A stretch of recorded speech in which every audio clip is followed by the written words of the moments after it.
Shriram time news मध्ये मी कैलास सोरणे आपले हार्दिक स्वागत करतो। सुरुवातीला पाहूया 24 तासातील ताज्या घडामोडी। पंतप्रधान नरेंद्र मोदी यांच्या वाढदिवसानिमित्त भाजप युवा मोर्चातर्फे रक्तदान शिबिर संपन्न। गणेश उत्सवानिमित्त वंदे मातरम प्रतिष्ठानतर्फे विविध प्रबोधनात्मक कार्यक्रमांचे आयोजन। स्वच्छता पंधरवड्यानिमित्त अमृत कलश यात्रेला धुळ्यात सुरुवात। जिल्हा परिषद कर्मचारी सहकारी पतसंस्थेची सर्वसाधारण सभा संपन्न। आणि अप्पर तहसीलदार यांच्या पथकाने अवैध गौण खनिज वाहतूक करणारे ट्रॅक्टर पकडले। आता बातमीपत्र विस्ताराने। पंतप्रधान नरेंद्र मोदी यांच्या वाढदिवसानिमित्त धुळे शहरातील कुंभारखुंट येथे भाजपा युवा मोर्चातर्फे आयोजित रक्तदान शिबिरात 300हून अधिक रक्तदात्यांनी रक्तदान केले। पंतप्रधान नरेंद्र मोदी यांच्या वाढदिवसानिमित्त भारतीय जनता पक्षाच्या युवा मोर्चा धुळेतर्फे शहरातील कुंभारखुंट येथे रक्तदान शिबिराचे आयोजन करण्यात आले होते। युवा मोर्चाचे जिल्हाध्यक्ष आकाश परदेशी यांच्या मार्गदर्शनाखाली घेण्यात आलेल्या रक्तदान शिबिरात सुमारे 300हून अधिक रक्तदात्यांनी रक्तदान केले। रक्तदान शिबिराचे उद्घाटन माजी आमदार राजवर्धन कदमबाडे यांच्या हस्ते करण्यात आले। यावेळी महापौर प्रतिभा चौधरी, स्थायी समिती सभापती किरण कुलेवार, माजी महापौर चंद्रकांत सोनार, प्रदीप करपे, माजी उपमहापौर कल्याणी आंबळकर, सभागृह नेत्या भारती माळी, युवा मोर्चा महिला शहराध्यक्ष वैशाली सिरसाट, माया परदेशी, भाजपचे सरचिटणीस ओम खंडेलवाल, नगरसेवक हिरामन गवळी, दगडू बागुल, राजेश पवार, महादेव परदेशी, विनोद थोरात, पंकज दात्रक, सुभाष आंबळकर यांच्यासह मान्यवर मोठ्या संख्येने उपस्थित होते। देशाचे लाडके पंतप्रधान माननीय नरेंद्र मोदी साहेब यांच्या वाढदिवसानिमित्त भव्य रक्तदान शिबिराचा कार्यक्रम आम्ही आयोजित केलेला आहे। भारतीय जनता युवा मोर्चातर्फे हा भव्य रक्तदान शिबिराचा कार्यक्रम आहे। जेवढं जास्तीत जास्त संख्येने रक्तदान होईल असा युवा मोर्चातर्फे प्रयत्न आहे। मंगल कार्यालय येथे रक्तदान शिबिराचा कार्यक्रम चालू आहे आणि जास्तीत जास्त आमची संकल्पना आहे 500 रक्तदान कसे होतील याचा प्रयत्न आम्ही करतो आहे। चांगल्या दवाखान्यांमध्ये रक्ताचा तुटवडा होतो म्हणून आम्ही ही संकल्पना घेतलेली आहे मोदी साहेबांच्या बड्डेनिमित्त। धुळे शहरातील देवपुरातील इंदिरा गार्डन परिसरातील वंदे मातरम प्रतिष्ठानतर्फे यावर्षी गणेश उत्सवानिमित्त समाजातील ज्वलंत प्रश्नांसह सामाजिक, राजकीय, सांस्कृतिक विषयांवर प्रबोधनात्मक कार्यक्रमाचे आयोजन करण्यात आले असल्याची माहिती प्रतिष्ठानतर्फे पत्रकार परिषद घेऊन देण्यात आली। धुळे शहरातील देवपुरातील इंदिरा गार्डन परिसरातील वंदे मातरम प्रतिष्ठानतर्फे गणेशोत्सवानिमित्त यावर्षी समाजातील ज्वलंत प्रश्नासह सामाजिक, राजकीय, सांस्कृतिक विषयांवर प्रबोधनात्मक कार्यक्रमांचे आयोजन करण्यात आले असल्याची माहिती प्रतिष्ठानतर्फे पत्रकार परिषद घेऊन देण्यात आली। वंदे मातरम प्रतिष्ठानतर्फे परिसरातील नागरिकांना विश्वासात घेऊन विविध कार्यक्रमांचे आयोजन करण्यात येते। दरवर्षीप्रमाणे याही वर्षी प्रतिष्ठानच्या माध्यमातून लहानांसाठी विविध स्पर्धा, महिलांसाठी विविध उपक्रम, वयोवृद्ध नागरिकांसाठी मनोरंजनासह परिसरात सामाजिक सलोखा निर्माण करण्यासाठी नितीन बानगुडे पाटलांचे शिवचरित्र, समाज प्रबोधन करणारे व्याख्याते यांचे कार्यक्रम देखील आयोजित करण्यात प्रतिष्ठान अग्रेसर आहे। यावर्षी पाने, वृक्ष लागवड, आरोग्य, मूल व पालक यांच्यात सुसंवाद अशा विविधांगी प्रकारच्या कार्यक्रमांची मेजवानी परिसरातील नागरिकांसाठी असल्याचे वंदे मातरम प्रतिष्ठानच्या पदाधिकारी व सदस्यांच्या वतीने राबवण्यात येणार असल्याची माहिती उपस्थितांतर्फे देण्यात आली। 2 दिवसावर येणाऱ्या गणेशोत्सवासाठी परिसरातील सर्वच नागरिक एकवटले असल्याचे यावेळी दिसून आले। या उपक्रमासाठी परिसरातील डॉक्टर, इंजिनियर, वकील, पोलीस, राजकीय, सामाजिक, शैक्षणिक, सांस्कृतिक क्षेत्रात काम करणाऱ्या सर्वच रहिवासी नागरिकांचा सहभाग असल्याने हा कार्यक्रम उत्साहपूर्ण वातावरण साजरा होत असतो। यावेळी वंदे मातरम प्रतिष्ठानचे भारत वाघ, डॉक्टर संदीप पाटील, हरीश चौधरी, डॉक्टर योगेश ठाकरे, सुनील पाटील, भूषण पाटील, गिरीश पाटील, मंदार पवार, राजेंद्र मेखा, कृपेश नांदरे, जितेंद्र पाटील, योगेश पाटील, श्रीनिवास दुसाने, भटू चौधरी, प्रशांत ठाकरे, सुशील बोरसे, निलेश राजपूत, संजय ठाकरे, कीर्तिकुमार साळुंके, संदीप पाटील यासह महिला आघाडीचे प्रेरणा बोरसे, मयुरी सोनवणे, रूपा चौधरी, राजश्री बोरसे, नैना पाटील, भार्गवी पाटील, धनी बोरसे, पद्मश्री आईरे, अवंती सूर्यवंशी, सिद्धी देशमुख, आश्लेषा चौधरी, सनीरा वदाने आदी उपस्थित होते। दरवर्षीप्रमाणे म्हणजे गेल्या 8 वर्षापासून आम्ही या इंदिरा गार्डन व या सगळ्या परिसरातील कॉलनी परिसरातील सगळे युवक, तरुण मित्र आमचे सगळे मिळून या प्रतिष्ठानमार्फत दरवर्षी मोठ्या प्रमाणात गणेशोत्सव साजरा करत असतो। सालाबादाप्रमाणे यावर्षी 2023-24चा हा उत्सव मोठ्या प्रमाणात साजरा करण्याचं आम्ही ठरवलं आहे। त्याप्रमाणे सगळे युवक, महिला, या परिसरातील सगळे ज्येष्ठ नागरिक सगळे या कार्यक्रमात खूप मोठ्या संख्येने उपस्थित राहत असतात। दिनांक 19 सप्टेंबर या दिवशी गणपती बसवला जाईल। 20 तारखेला नितीन बानगुडे पाटलांचं शिवचरित्रावर व्याख्यान आयोजित केलेलं आहे। 21 तारखेला सुंदर प्रकारे नाटक आहे। 22 तारखेला एकपात्री प्रयोग आहेत, 23 तारखेला डान्स स्पर्धा आहेत, महिला पुरुष लहान मुलांच्या सगळ्या, 24ला पण महिलांसाठी मुलांसाठी इतर ज्या ग्राउंडवरच्या ज्या स्पर्धा आहेत त्या आहेत. असं पूर्ण 28 तारखेपर्यंत सगळे सार्वजनिक सांस्कृतिक कार्यक्रम आम्ही याच्यात राबवत आहोत.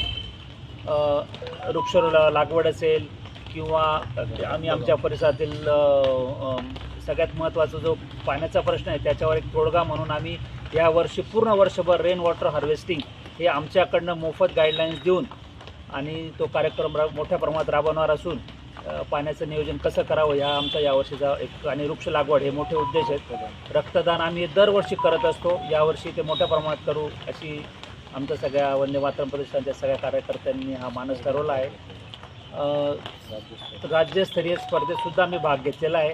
त्याचे सगळे जे निकष आहेत त्याच्यात आम्ही पूर्ण उतरू आणि त्या पद्धतीने सगळं कार्यक्रम राबवू अशी सगळ्यांची आहे. शिवराज्याभिषेक व इतर जे बेटी बचाव बेटी पढाव हे जे अभियान आहेत सगळे सरकारचे, त्याच्यासाठी आम्ही सगळं प्रकारे आम्ही तयार आहोत. असंच दरवर्षी मोठ्या प्रमाणात वर्षभर जे उपक्रम आहेत हे सगळे आम्ही कुठल्या ना कुठल्या प्रकारे सार्वजनिक जेवढे उपक्रम असतील ते वर्षभर आम्ही यावर्षी राबवणार आहोत. हा आमचा या वर्षाचा मानस आहे. धन्यवाद. वंदे मातरम प्रतिष्ठान आयोजित गणेशोत्सव 2023 ह्या अंतर्गत आम्ही आरोग्य विभागाच्या आमच्या सर्व डॉक्टर्स लोकांकडनं प्रतिष्ठानतर्फे जे आरोग्य कक्षातनं कामं करतो आहोत त्यात आम्ही मुख्यतः महिला सक्षमीकरण, महिलांचं आरोग्याच्या संबंधातले सर्व प्रश्नांचं निराकरण, वृद्धांची मोफत तपासणी. आपल्या परिसरातलं आम्ही 2022मध्ये कोविडचा पीक पिरियड असताना आपल्या प्रतिष्ठानमार्फत पूर्ण आठवडाभर मोफत लसीकरण केले होते. तसेच त्यावेळेस कोवॅक्सिन व बालकांसाठी डोसही उपलब्ध केले होते. आणि त्याबरोबर आम्ही दरवर्षी शिवजयंती उत्सवाला रक्तदान शिबिराचे आयोजन करतो आहोत. आरोग्याचं जागरण झालं म्हणजे समाजाचं सशक्तीकरण होतं, या भावनेतनं आम्ही नेहमीच आरोग्याला प्राथमिकता देत आलेलो आहोत. त्याचबरोबर सशक्त व सुदृढ व भयमुक्त समाज तयार व्हावा या दृष्टीने वंदे मातरम नेहमीच आघाडीला असते. आणि त्यासोबत आमचे सर्व सहकारी म्हणजे डॉक्टर्स असो, इंजिनियर्स असो, प्रोफेसर, शिक्षक असोत, सगळे खांद्याला खांदा लावून इथं काम करत आहेत. आणि समाजात तो एक बदल घडवायचा आहे ह्या दृष्टीने आमचं आरोग्याचं सामाजिक हे कार्य चालू आहे. आणि यापुढेही आम्ही विविध मोफत तपासण्या आरोग्याच्या संबंधातल्या जसं आम्ही पुढचे हे जे कॅम्प करणार आहोत त्यात परत आम्ही वृद्धांचे मोफत डोळ्यांचे आरोग्य तपासणी आयोजित करणार आहोत व रक्तदान बरोबर रक्तगट शिबिर, रक्त शर्करांचे तपासणी शिबिरही आयोजित करणार आहोत. पंतप्रधान नरेंद्र मोदी यांच्या वाढदिवसानिमित्त 15 सप्टेंबर ते 2 ऑक्टोबर दरम्यान स्वच्छता पंधरवड्याचे आयोजन करण्यात आले आहे. त्या अंतर्गत धुळे शहरातील गांधी पुतळा येथे अमृत कलश यात्रेला महापौर प्रतिभा चौधरी यांनी हिरवा झेंडा दाखवून सुरुवात करण्यात आली. पंतप्रधान नरेंद्र मोदी यांच्या वाढदिवसानिमित्त स्वच्छता पंधरवडा राबविण्यात येत आहे. त्या अंतर्गत धुळे शहरात महानगरपालिकेच्या माध्यमातून स्वच्छता पंधरवडा राबविण्यात येत असून स्वच्छ भारत अभियान अंतर्गत केंद्रीय गृहनिर्माण तथा शहरी कार्य मंत्रालय यांनी 15 सप्टेंबर ते 2 ऑक्टोबर स्वच्छता पंधरवड्याला रविवारी गांधी पुतळ्यातून अमृत कलश मिरवणूक काढून सुरुवात करण्यात आली. या अमृत कलश यात्रेला महापौर प्रतिभा चौधरी यांनी हिरवा झेंडा दाखवला. नॉर्थ पॉइंटच्या विद्यार्थ्यांनी पथनाट्य सादर केले तर पंचप्राण शपथ घेऊन अमृत कलश यात्रेला सुरुवात झाली.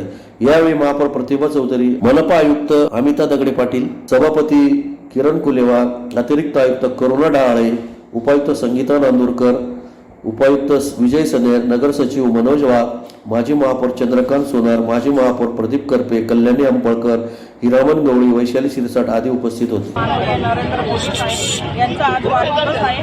त्यांच्या वाढदिवसाच्या निमित्ताने तसेच केंद्र शासनाच्या निर्देशाप्रमाणे स्वच्छता पंधरवडा अभियान राबवण्यात येत आहे. स्वच्छता पंधरवडा अभियान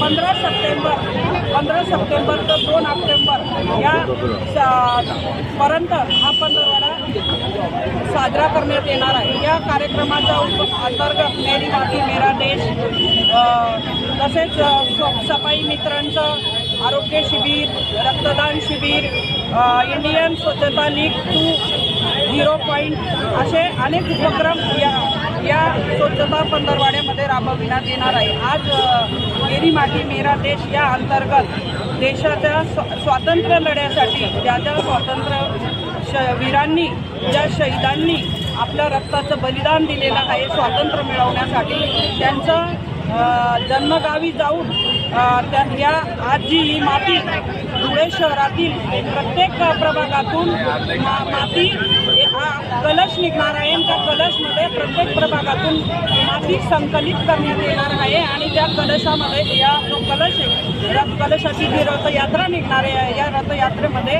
त्या मातीचं संकलन करून तो कलश दिल्लीला 2 ऑक्टोबरला पाठविण्यात येणार आहे. आज या कार्यक्रमाच्या अंतर्गत आमचे भारतीय जनता पार्टीचे लोकप्रिय खासदार डॉक्टर सुभाष बाबा भामरे, तसेच जिल्हा अध्यक्ष गजेंद्र शेठ आंबेडकर, भारतीय जनता पार्टीचे सर्व माजी महापौर, सर्व नगरसेवक, सर्व पदाधिकारी, सभापती किरणताई फुलेवार, सभागृह नेत्या, तसेच आयुक्त मॅडम, अतिरिक्त आयुक्त मॅडम, दातुरकर मॅडम, विजय सनेर नाना, तसेच आमचे पक्षाचे ज्येष्ठ नेते हिरामन आप्पा गवळी व सर्व नगरसेवक बंधू भगिनी पदाधिकारी येथे उपस्थित होते. धुळे जिल्हा परिषद कर्मचारी सहकारी पतसंस्थेची सर्वसाधारण सभा चेअरमन धनराज पाटील यांच्या अध्यक्षतेखाली शहरातील सौभाग्य मंगल कार्यालय येथे संपन्न झाली. धुळे जिल्हा परिषद कर्मचारी सहकारी पतसंस्थेची सर्वसाधारण सभा शहरातील सौभाग्य मंगल कार्यालय येथे संपन्न झाली. यावेळी सभासदांच्या गुणवंत पाल्यांना प्रोत्साहनपर बक्षिसांचे वितरण करण्यात आले. सभेच्या अध्यक्षस्थानी पतसंस्थेचे अध्यक्ष धनराज पाटील हे उपस्थित होते. सभेत संस्थेच्या मागील सर्वसाधारण सभेचे कार्यवृत्त वाचून कायम करणे, सन 2022-23 या वर्षाचा वार्षिक अहवाल, तेरीस पत्रक, नफा तोटा पत्रक, ताळेबंद मंजूर करणे, तसेच नफा वाटणे संचालक मंडळाने शिफारस केल्याप्रमाणे संस्थेचे भागधारक सभासदांना नफ्यातून डिव्हिडंड देण्यास मंजुरी असे 11 विषय ठेवण्यात आले होते. त्या सर्व विषयांना मंजुरी देण्यात आली.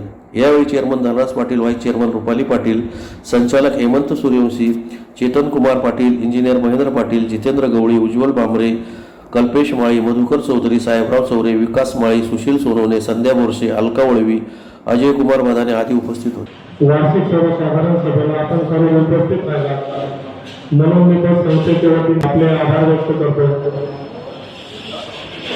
आज 12 वर्षापासून मी त्या संस्थेला अनेक सभासदांनी, संचालकांनी आणि चेअरमनांनी उभी केलेली त्यांची एकदा विसरता येणार नाही. भविष्यात या पतसंस्थेच्या भरभराटीसाठी आपण सर्वजण मेहनत घेत आहोत आणि त्याला निश्चितच यश येईल. कारण की या पतसंस्थेला 1 वर्षापूर्वी माननीय ज्येष्ठ नेते आणि संचालक मंडळाने जो माझ्यावर विश्वास टाकला, मी तो करून नेण्याचा प्रयत्न केलेला आहे. कारण की या पतसंस्थेत नेतृत्व करणं म्हणजे खूप कठीण आहे. कारण की या जिल्हा परिषदमध्ये अनेक असे लेखनीचे वास्तव आहेत जे आधी विद्वान आहेत, ती आता संस्था चालवत होते.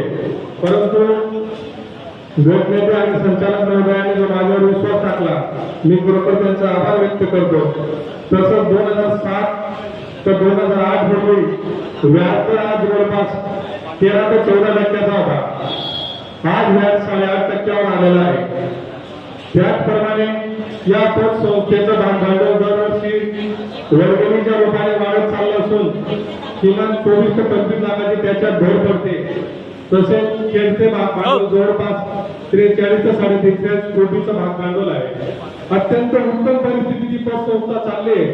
याला आपलं दिलेलं योगदान, आपण वारंवार दिलेलं योगदान हे कदापि विसरता येणार नाही. त्याचप्रमाणे आपण दर महिन्याला वर्गणी, मुद्दल आणि व्याज या रूपाने आपण आपला फंड जमा करत असतो. परंतु तेवढंच त्याला न्याय देण्याचं काम आम्ही सुद्धा केलेलं आहे. आपण पूर्वी व्यवस्थापनावर खर्च जवळपास 3 ते 4% होता. आता तो खर्च आपण जवळपास 1.45 वर आणलेला आहे. एवढ्या कमी खर्चात पतसंस्था चालवणं खरोखर कठीण असतं. परंतु कर्मचाऱ्यांनी दिलेला आम्हाला विश्वास, पॅनलला दिलेला न्याय, त्या अनुषंगाने आज या पतसंस्थेची भरभराटी चांगल्यापैकी चालू आहे. सतत आपल्या पतसंस्थेला द वर्ग प्राप्त झालेला आहे. याची किंमत आपली सर्वांची, ही आम्ही विसरून चालणार नाही. त्याचप्रमाणे आपली जी कर्ज मर्यादा होती ती कर्ज मर्यादा 5 लाखाची होती जामीनची, ती वाढून आता 7 लाख करण्यात आलेली आहे. आपण वर्गणीच्या रूपाने 500 रुपये जर दिले असतील तर वर्षाकाठी जवळपास 60 ते 70 लाखाचा आपला भांडवल म्हणून पतसंस्थेच्या याच्यात जमा होणार आहे. आणि कालांतराने अनेक योजना आपण राबवण्याचा प्रयत्न करतोय. मगाचीच विशेष सर्वसाधारण सभा घेऊन आपण मृत्यू फंड योजना ही लॉन्च केलेली आहे. बरेचसे अडचणी होत्या, परंतु आपण सर्व सभासदांनी एकत्र येऊन जी मार्ग काढलेला आहे ते खरोखर अभिमानास्पद आहे. कारण की दोनच प्रकारे माणसाचा मृत्यू होत असतो, एक तर ऍक्सिडेंटली, एक तर नैसर्गिक. आपण दोन्हीवर याच्यासाठी मार्ग काढलेला आहे. आपण संस्थेसाठी काढलेला नाही की आपण ज्याला जामीनदार होतो तो त्याच्यातून मुक्त झाला पाहिजे. आपण सही कुणाला पण देतो, कुटुंबाला माहिती नसतं आणि कुटुंबाच्या मागे गद्दा लावला जातो. असे अनेक प्रकरणे 27 लोक आज सुद्धा या पतसंस्थेच्या अवतीभोवती फिरत आहेत आणि त्यांचं कुटुंब देखील फिरत आहे. त्यांचा पैसा आज सुद्धा मोकळा होत नाहीये आणि आपली 100% वसुली आहे. तसेच कर्मचारी सुद्धा काटकसरीने या पतसंस्था चालवत आहेत, हे बी विसरून चालणार नाही. धुळे अप्पर तहसीलदार यांच्या पथकाने 100 कोटी रस्त्यावर चाळीसगाव रोड पोलीस ठाण्यासमोर अवैध गौण खनिज रेती वाहतूक करणारे ट्रॅक्टर पकडून तहसील कार्यालयाच्या आवारात जमा केले आहे. यावेळी ट्रॅक्टर आणताना वादी निर्माण झाला होता. अप्पर तहसीलदार यांच्या पथकाने धुळे शहरातील 100 कोटी रोडवरील चाळीसगाव रोड पोलीस ठाण्याच्या समोर अवैध गौण खनिज रेतीची वाहतूक करणारे ट्रॅक्टर पकडून जमा केले आहे. याबाबत अधिक माहिती अशी की पथकामार्फत दुसऱ्या दिवशी कारवाई करण्यात आली. अप्पर तहसीलदार यांच्या पथकामार्फत अवैध गौण खनिज वाहतूक करणाऱ्यांवर कारवाई सुरू करण्यात आली आहे. त्या अंतर्गत पथकामार्फत दुसऱ्या दिवशी कारवाई करण्यात आली. पथकास शहरातील 100 कोटी रस्त्यावरील चाळीसगाव रोड पोलीस ठाण्याच्या समोर एक निळ्या रंगाचे विना नंबरचे ट्रॅक्टर रेतीची वाहतूक करताना आढळले. ट्रॅक्टर चालकास गौण खनिजाबाबत रॉयल्टीची विचारणा केली असता त्याच्याजवळ रॉयल्टी नसल्याने पथकाने ट्रॅक्टर तहसील कार्यालयास नेण्यास सांगितले. परंतु रस्त्यात ट्रॅक्टर मालकाच्या नातेवाईकांनी ट्रॅक्टर रस्त्यात आणून अधिकाऱ्यांशी हुज्जत घातली. त्यामुळे तणाव निर्माण झाला होता. त्यानंतर ट्रॅक्टर तहसील कार्यालयात जमा करण्यात आले. सदरची कारवाई नाना गवळी, मंडळ अधिकारी किरण कांबळे, पंडित टावळे, कमलेश बाविस्कर, मंडळ अधिकारी पाटील आदींनी केली. पुन्हा एक नजर ठळक घडामोडींवर. पंतप्रधान नरेंद्र मोदी यांच्या वाढदिवसानिमित्त भाजप युवा मोर्चातर्फे रक्तदान शिबिर संपन्न.